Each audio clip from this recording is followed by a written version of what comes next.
Welcome back to the Positive Tribe podcast. Today, guess what we're going to be talking about? What? What is a positive mindset? Yeah, we should probably cover that. And that's the thing is, it's like we've talked about how to be positive, how, in situations and all this other stuff. But we never really talked about what is a positive mindset. Yeah, we should touch on that. Anyways, I'm your host, Dan, and I'm Derek. So let's just dive in. Yeah. So a positive mindset, what is it? It's, in my opinion, it's kind of the practice of focusing on the good in any given situation. Because every situation is going to have good and bad. Yeah. There's always light and dark. Always. Good and evil. Yep. And so there's always positive and negative. And it's just trying to focus more on the positives of everything, less on the negatives. So we kind of have a tendency more to focus on the dark side, less on the light side, or on the bright side. But when you focus more on the bright side, then you kind of have more expectations for positive results. If you approach a challenge with a positive mindset, you're more likely to succeed at that challenge. Yeah. Because if you're going in pessimistic, you're going to be like, well, what if this happens? What if this happens? And then something's going to happen because you're focusing on that. It's like the positive thinking can have a huge impact on both your physical health and your mental health, as we've touched on in a previous podcast. Yep. And it's not about ignoring the negatives or the bad in life. Yeah, it's not pretending they don't exist, but it's knowing that you're going to come out on top. If you focus on the good. Yeah, it's the expectations of that things will go well, and you're more likely to go well. Good points. And but that's kind of how I see it. How do you see it? Yeah, no, I totally agree. I think in business, you're always going to have kinks arise, or you're going to have a wrench thrown into your system, or something bad happen. But knowing that if you just plunge through it with a positive mindset, you're going to come out on top one way or another. And you can't avoid these situations. You can't avoid the bad things that do happen. So yeah, and there's different. I guess developing a positive mindset is not a very easy thing to do. No. I think it's a work in progress continually, always. Yeah, it requires a lot of patience. Yeah. It requires, a lot of practice. But what if we just give them 9 good tips? Let's give you 9 good tips. 9 tips on how to develop a positive mindset. First tip, let's focus on the good. Yeah. Basic, simple. It's trying to focus on the positive aspects in life, even when things are really tough. This can help you maintain a more optimistic outlook. Number 2, practice gratitude. Ooh, that's a good one. That's surprisingly hard for me. Not because I'm not grateful for things, but I just don't take the time every day to stop and ponder about all the things that are good in my life. So that's a good one for me to work on. Yeah, and not just giving gratitude, but also receiving it too. Because I know that compliments are hard for me to take. Yeah, that's true. That's true. That's a good point. But yeah, it's like you can take a second to reflect on things. Yeah, just take 5 minutes a day, 10 minutes a day, stop and just look around you. There's so much to be grateful for. For sure. And number 3, speaking of around you, surround yourself in positivity. That means spend time with people that are more uplifting, more people that inspire you. Because when you are who you surround yourself with. Exactly. You are who you are around. Yep. And this can definitely help you maintain a more positive outlook. Yep. Number 4. Number 4, challenge negative thoughts. That's good. This one, it is good, and it's hard too. It is hard just like pretty much. Focus on the good is about the only easy one on here. I know, so far. But yeah, challenge negative thoughts. So when negative thoughts arise, challenge them by asking yourself if they're really true. I thought that was a good point because I feel like it's 50-50 when you hear or see or have a negative thought enter your head. half the time it's probably not true, or you don't have enough information to see if it is true yet. Yeah, So it's kind of a misconception. exactly, It's something that you assume. a And lot of assumptions with negative yes, thoughts. yes. Yep. Number 5, take care of yourself. Now, when I came when I was going through all this stuff, I was like, okay, take care of yourself. So how does that benefit positivity? It's like, well, if you take care of yourself, if you groom up nice, you're going to create more of a positive feeling about yourself. If you, go in and get a massage, you feel much more relaxed, less stressed. That's more positivity in your life. And,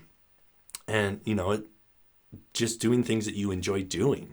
I know a few very successful business people, different people that probably don't even know each other. And it's interesting because each of these people has a self-care day once a week. They go get a massage, they go work out, they do this, they do that, whatever works for them. But extremely important to these people, and they will not miss it. And I think that's why, because Yes. they know how, they've already figured out how to develop that positive mindset, and that's part of their routine. So Yeah. important. Number 6. 6 is practice mindfulness. Mindfulness is the practice of being present in the moment and observing your thoughts without judgment. Stopping to smell the roses. Yep. That's a good one. That's another one that I have a hard time with, to be honest.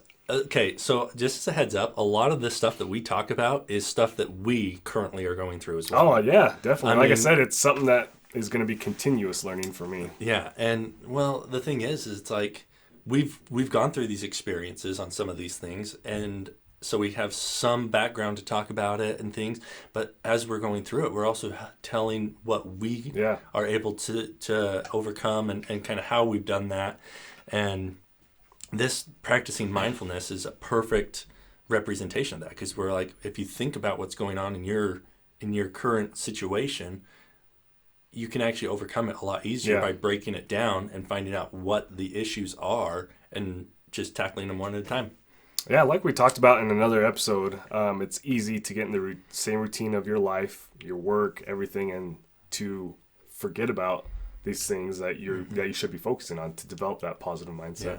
And number 7 goes right along with that, celebrating the small victories.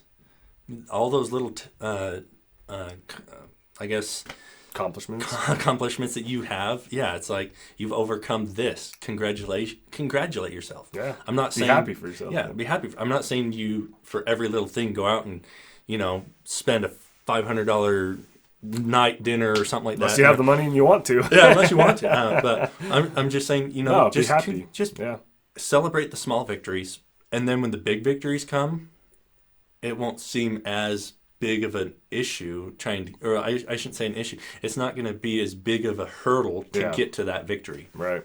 Because you're celebrating yourself along the way. You're building yourself up as you go, and that builds up your confidence and your overall positive outlook. Yep, I love that one. Speaking of all of those little hurdles and stuff, number 8. Learn from failure. We've talked about this quite a bit in a lot of different episodes, I feel like. But instead of dwelling on a failure as a bad thing, look at it as a good thing. Like, it's a learning experience. You overcame that. You learned from it. That's what failure should be. And always. Well, the thing is when you fail, you've learned one way not to do it next time. Yeah. I'm bad with that. Thomas Edison? I think it was Thomas Edison, or because he in trying to develop the light bulb, he found about 900 and something ways. wrong ways to do a light bulb. Yep, and exactly. when he found the right one, and that brings us back to the very end, number 9. Stay optimistic. Yeah. I mean, it kind of ties back into focus on the good, but to just stay optimistic. I mean, try. It's not something that you can do every day, all day. But if you do each of these steps, it's going to make your life a lot easier to be optimistic. Yes, exactly. Because you're still going to have setbacks. You're still going to be temporarily... these setbacks are going to be temporary. Right. And things will get better with time. So if you just try and push through the tough times, there'll always be positive times coming. Yep, I agree. And the kind of a story that I want to tell that's kind of takes into a lot of those 9 topics is it's the story of the optimistic twins. Now, there were 2 twin brothers. They were both very different in their personalities. One was more of an optimist who saw the bright side of things, and then the other one was more pessimistic, that focused more on the negatives. Now, their parents decided to test their attitudes by giving them different gifts for their birthday instead of giving them the same thing. Like you would, because with twins, you kind of give them the same thing but different colors. Right. Well, they decided to do completely different gifts. And the pessimist received a brand new bicycle, but he wasn't happy. And he complained the bike was too big for him, it might get stolen, that it would be hard to maintain, that he might even get into an accident, fall off his bike. So he refused to ride the bike, and it just sat in the garage. Now the optimist, he got a pile of horse manure. Oh, really? I mean, but you know what? I'm curious to see the bright side of this. A crappy situation. But he was delighted. He exclaimed that there must be a horse somewhere in that pile. So you know what he did? He started digging. Dug through it. Enthusiastically, like crazy. And he was determined to find that horse, and he was going to ride that horse. And the thing is it's like, I guess the moral of this story is that our attitudes can affect our perception. Yeah. Of what makes us happy and what doesn't. I mean, if you're going to be pessimistic, well, I don't want to say if you're going to be, but if you have a pessimistic side, focus on more of the good stuff and try and see if you can alter that to be more optimistic. Yeah. Because when you're optimistic, you're going to see a lot more good, and even the small things or negative things could have just enough positive in there that it still brightens your day. Yep. Yeah, one of my friends, he just lost his nephew. He died in some kind of a freak accident, but he posted something on his Facebook wall just recently. I can't remember exactly how it said it, but it said, "Be kind to everyone. You don't know what everyone's going through. Mm-hmm. Everyone's going through some hardship. So just be kind and try and be optimistic during those hard days, because you don't know who's going to need your optimism in their life." Yep, exactly, and your kindness. Yeah. So, but I mean that kind of sums up what is a positive mindset. It's just looking at life through a different lens. Yeah. What should we challenge our listeners to do with this topic? You know what? I love this one. This one is a time-old question. Do you see the glass as half full or half empty? That's a good question. Let us know in the comments. Okay. Appreciate it, guys. All right. Hey, until next time.